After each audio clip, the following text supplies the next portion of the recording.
The projector blinked as my name disappeared from the screen. Realignment. The new CEO called it, but I knew what I had just witnessed.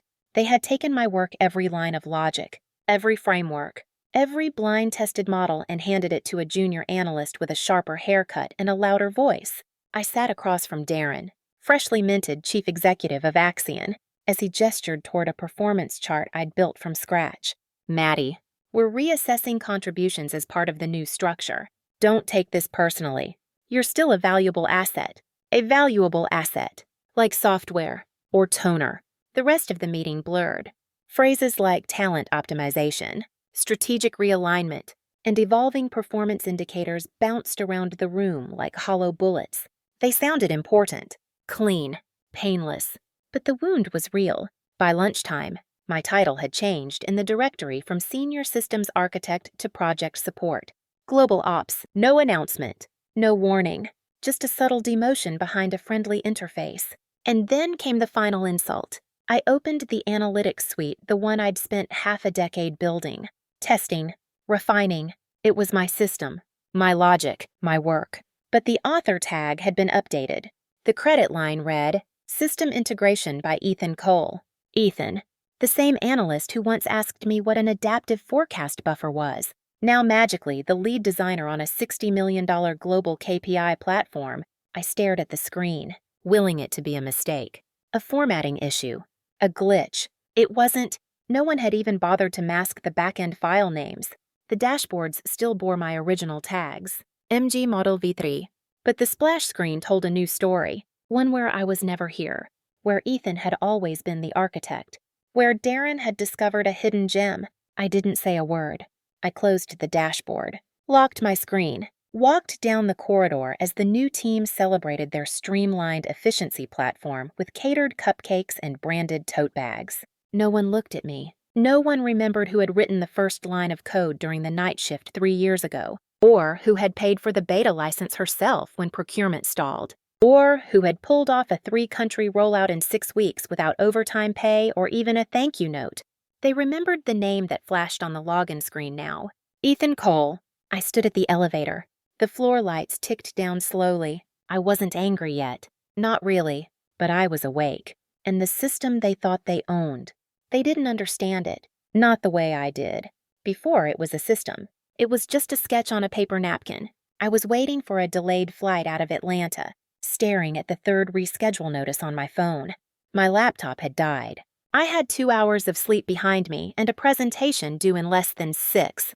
But something had clicked in my mind. Something about decoupling predictive metrics from static KPIs.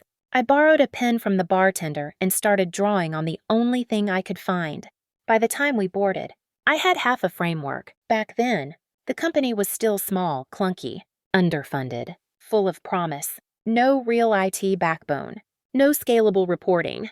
They were using Excel macros to track global logistics. I came on as a consultant. Quiet, underpaid.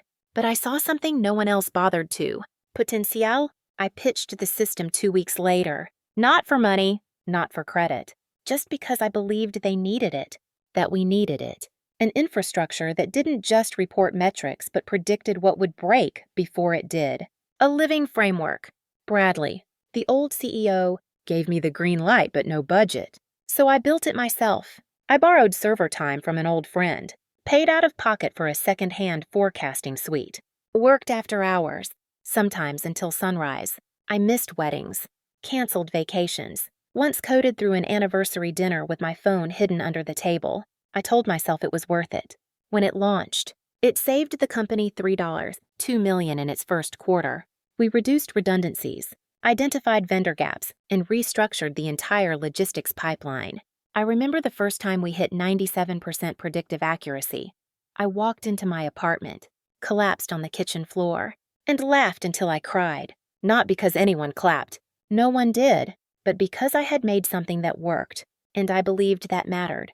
Even when I didn't get promoted, even when Darren joined and called my presentation style too technical for C-suite, even when the bonuses went to other departments while I rebuilt the Southeast deployment overnight after a cyber attack.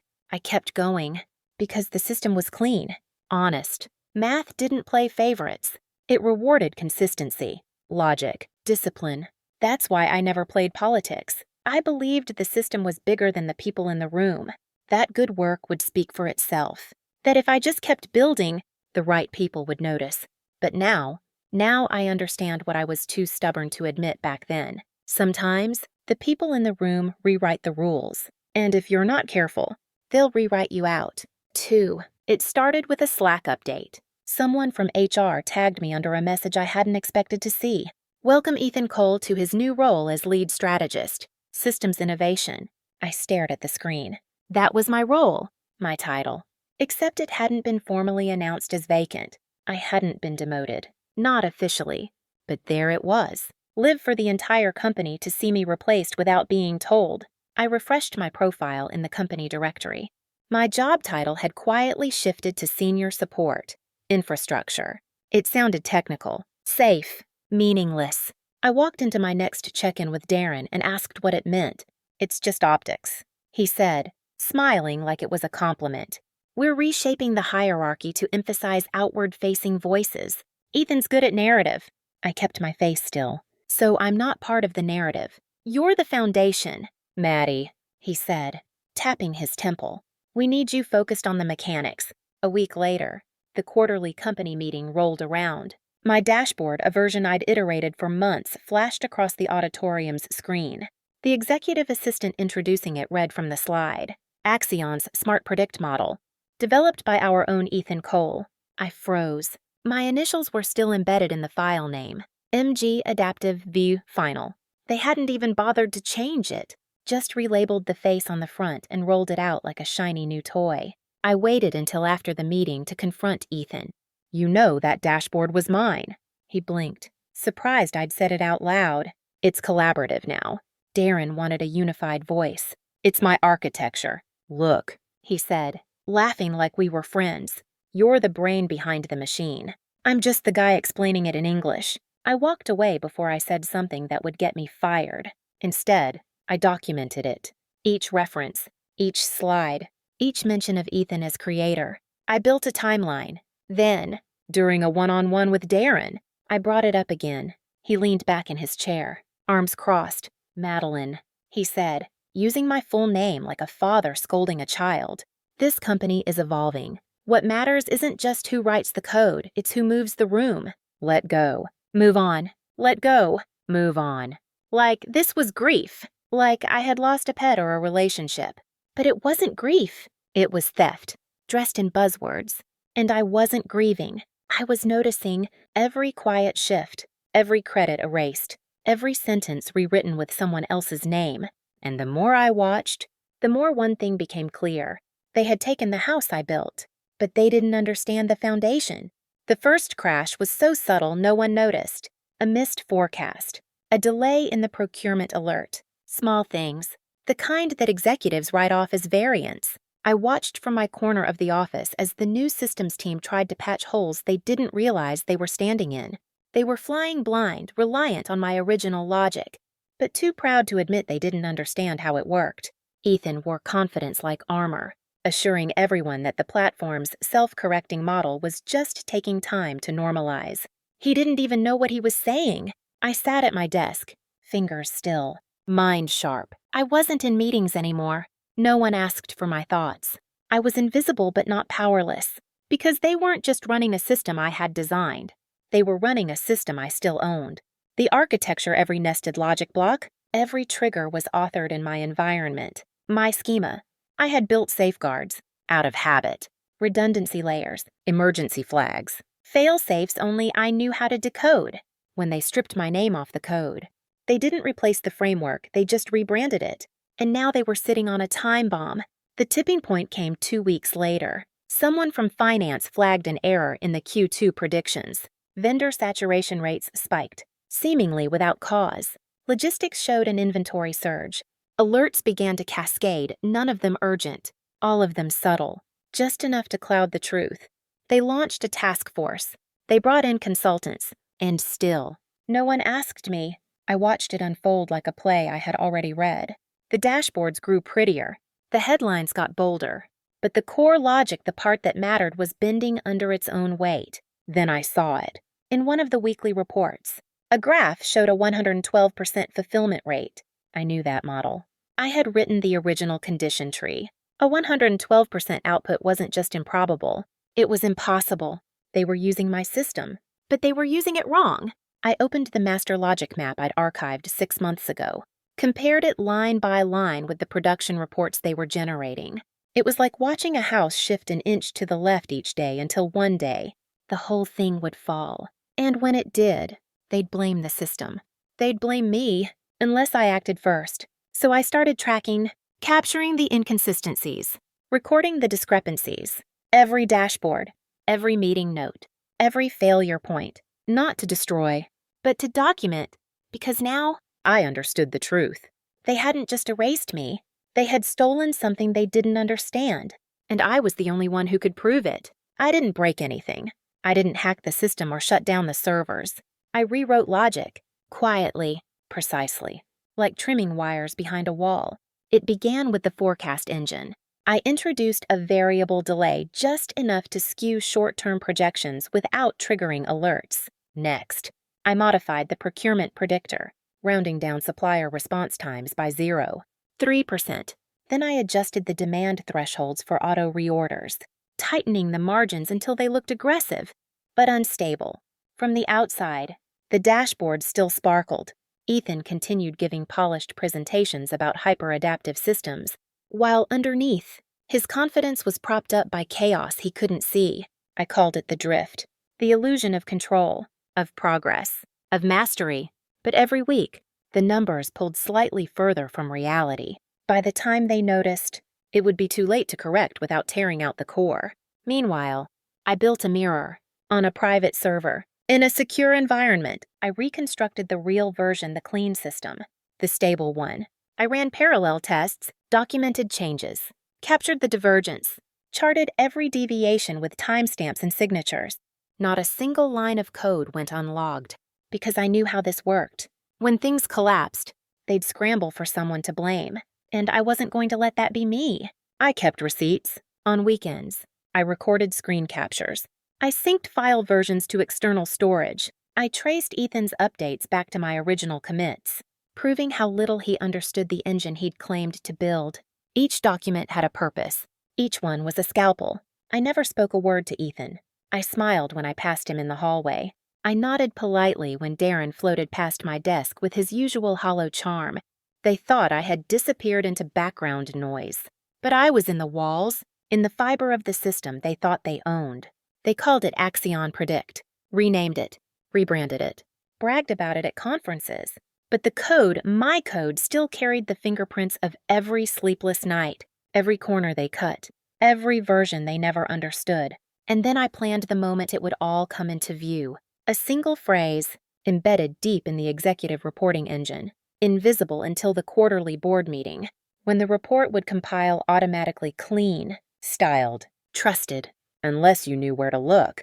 I embedded it just below the fold, in small gray text, 2 font sizes smaller than the footer. The numbers are optimized, not real. It would appear only once, on the printed version, not digital.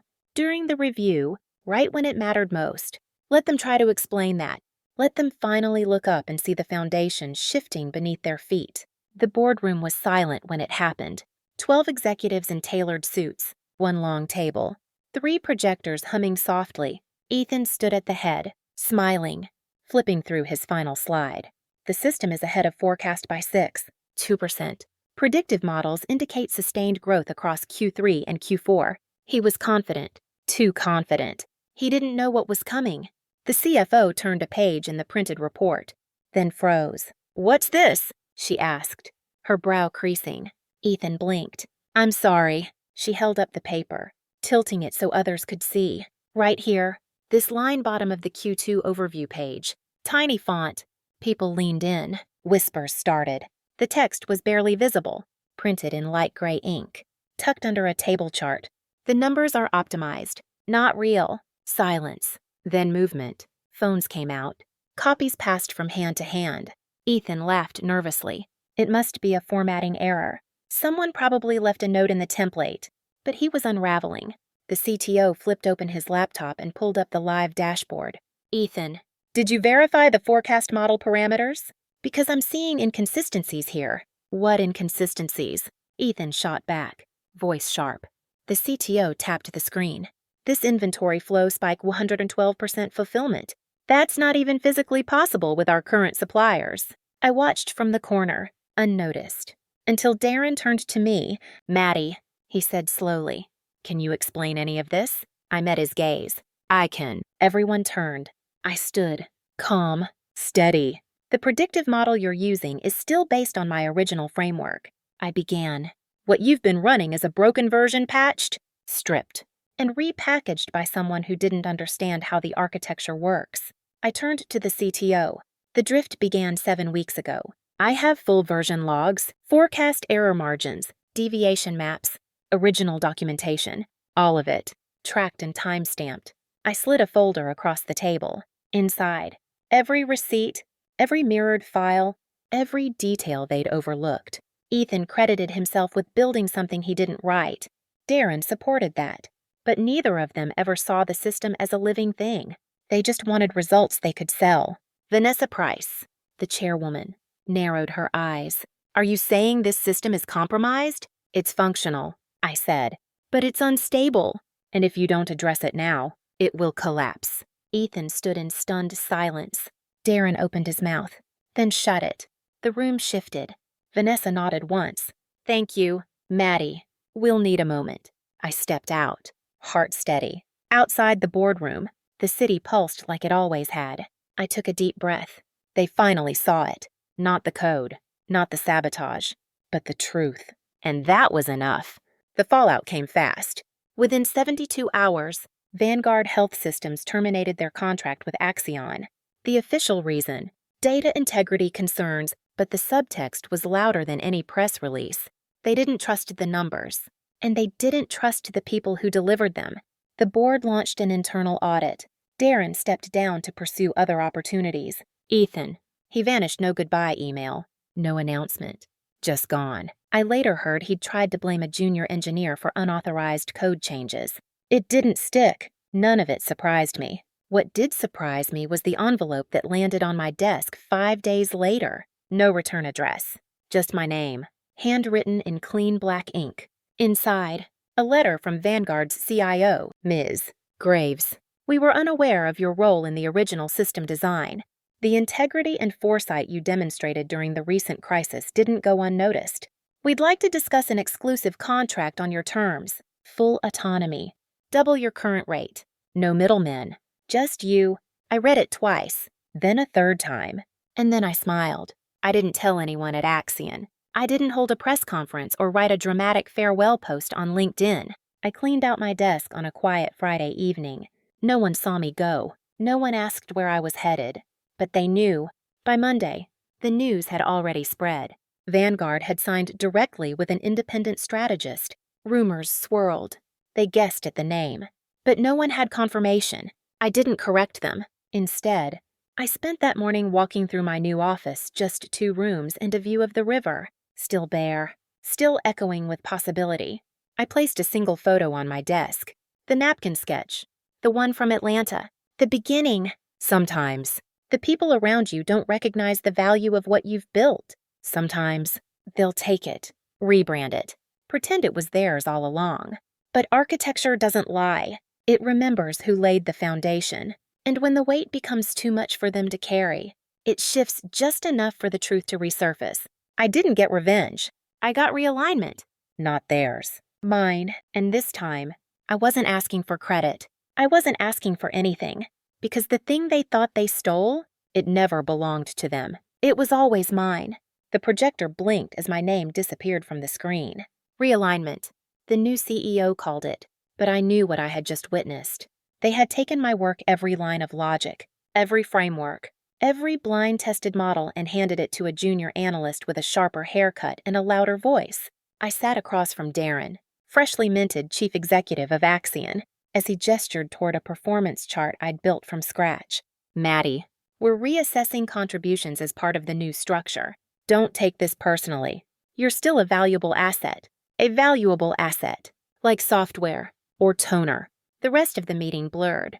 Phrases like talent optimization, strategic realignment, and evolving performance indicators bounced around the room like hollow bullets. They sounded important, clean, painless, but the wound was real. By lunchtime, my title had changed in the directory from Senior Systems Architect to Project Support. Global Ops, no announcement, no warning, just a subtle demotion behind a friendly interface. And then came the final insult. I opened the analytics suite, the one I'd spent half a decade building, testing, refining. It was my system, my logic, my work. But the author tag had been updated. The credit line read, System Integration by Ethan Cole. Ethan, the same analyst who once asked me what an adaptive forecast buffer was, now magically the lead designer on a $60 million global KPI platform. I stared at the screen, willing it to be a mistake. A formatting issue. A glitch. It wasn't. No one had even bothered to mask the back-end file.